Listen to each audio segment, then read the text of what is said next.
दोस्तों आज की इस वीडियो में मैं आपको बताऊंगा एक्सरसाइज 3.5 का क्वेश्चन फर्स्ट है निम्न रैखिक समीकरण युग्म को वज्र गुणन विधि से हल कीजिए। तो ये आप क्वेश्चन देख सकते हो, ये हमारी दो समीकरण है। समीकरण एक ये है और समीकरण दो ये है। तो हम इसमें कुछ चेंजेस करेंगे, तो करते हैं। तो ये हो जाएगा हमारा 2x plus y minus 5 equal to 0। क्योंकि जब भी हमारी कोई संख्या इक्वल टू से इधर हो और हमें इक्वल टू से दूसरी तरफ लेनी है, राइट या लेफ्ट साइड लेनी है, तो अगर उसके चिन्ह प्लस हो तो माइनस हो जाता है और माइनस हो तो प्लस हो जाता है। तो चलिए करते हैं। और फिर अब दूसरी समीकरण है हमारी 3x प्लस 2y माइनस 8। ये आप देख सकते हो, समीकरण एक ये है हमारी और समीकरण दो ये है। वज्र गुणन विधि में हमें a1 a2 b1 b2 c1 c2 के मान ज्ञात होने चाहिए। तो करते हैं। सबसे पहले हम लिखेंगे a1 इक्वल टू a1 हमारे ये हो गया, a1 हो गया हमारा 2, b1 हो गया हमारा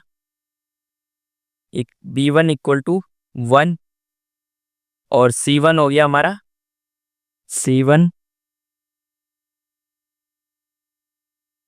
इक्वल टू माइनस 5। ये हो गया।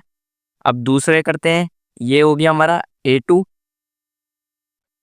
इक्वल टू 3 और b2 इक्वल टू 2 और c2 equal to minus 8।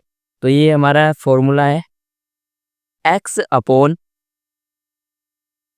b1 c2 minus b2 c1। ये हो गया equal to y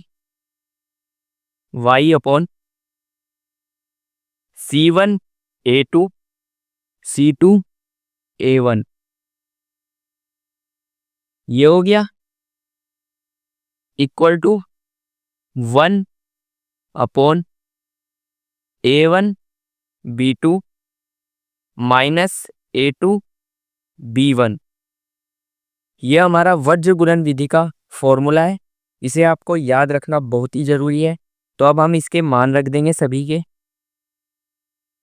x upon b1 का मान क्या है हमारा 1 इंटू c2 का मान क्या है माइनस 8। ये हो गया माइनस b2 का मान क्या है हमारा 2 इंटू और c1 का मान क्या है हमारा माइनस 5। ये हो गया equal to y upon c1 का मान क्या है हमारा माइनस 5 और a2 का मान क्या है हमारा इंटू 3 हो गया माइनस और c2 का मान क्या है हमारा माइनस 8 और a1 का मान क्या है हमारा 2 इंटू 2 हो गया ये हो गया इक्वल टू 1।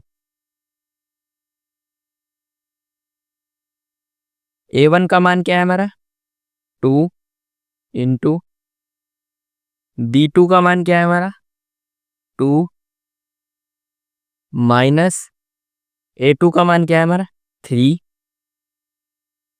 इंटू और b1 का मान क्या है हमारा इंटू 1। ये हो गया। तो हो गया x अपॉन 8 1 जा 8। तो हो गया माइनस 8 5 2 जा 10 माइनस माइनस प्लस। तो हो गया हमारा यहाँ पे प्लस 10। ये हो गया इक्वल टू y अपॉन 5 3 जा 15। तो हो गया हमारा माइनस का 15 माइनस माइनस माइनस प्लस 8 2 जा 16। ये हो गया इक्वल टू 1 अपॉन 2 2 जा 4 माइनस 3 1 जा 3। ये हो गया x अपॉन 10 में से 8 माइनस हुआ तो हो गया हमारा 2 और y अपॉन 16 में से 15 माइनस किया तो हो गया हमारा 1 इक्वल टू 4 में से 3 माइनस हुआ तो 1 आया। अब हम x और y का मान निकालने के लिए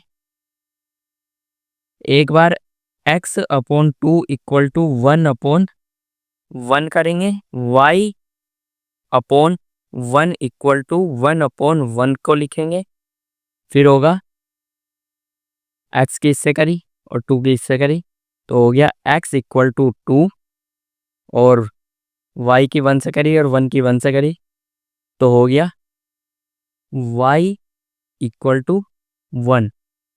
x का मान जो आया है हमारा 2 आया है और y का मान जो आया है 1 आया है।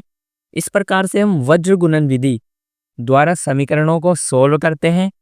जल्दी मिलते हैं नेक्स्ट वीडियो में, तब तक के लिए धन्यवाद।